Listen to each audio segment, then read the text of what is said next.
അച്ഛൻ എന്ന നിലയിൽ നെഹ്റു ഒരു പരാജയമായിരുന്നു. ഒരിക്കലും ഒരു സ്വച്ഛാധിപതി ആവില്ല. ദൃഢനിശ്ചയമുള്ള ഒരു അച്ഛൻ്റെ മകൾ എങ്ങനെ ഒരു സ്വച്ഛാധിപതിയായി?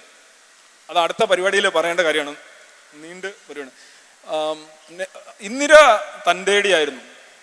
ഇന്ദിരയുടെ വിവാഹം സംബന്ധിച്ച് തന്നെ നെഹ്റുവിന് യോജിപ്പുണ്ടായിരുന്നില്ല. പക്ഷേ നെഹ്റു ഒരുപാട് വളർന്നുകൊണ്ടിരുന്ന മനുഷ്യനാണ്, സദാ വളർന്നുകൊണ്ടിരുന്ന മനുഷ്യനാണ്.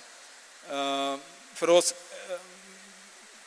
നെഹ്റുവിൻ്റെ വാക്കുകൾ പലതവണ പല ഘട്ടങ്ങളിൽ നിസ്സാരവൽക്കരിക്കുന്ന സ്വഭാവം ഇന്ദിരാഗാന്ധിയുടെ ഭാഗത്തു നിന്നുണ്ടായിട്ടുണ്ട്, അവരുടെ ജീവിതം പരിശോധിച്ചാൽ. അങ്ങനെ ചെയ്തുകൂടാന്നല്ല ഞാൻ പറയുന്നത്. അപ്പം ഇന്ദിരാഗാന്ധിയിൽ അങ്ങനെ ഒരു എലമെന്റ് പണ്ടേ ഉണ്ട്.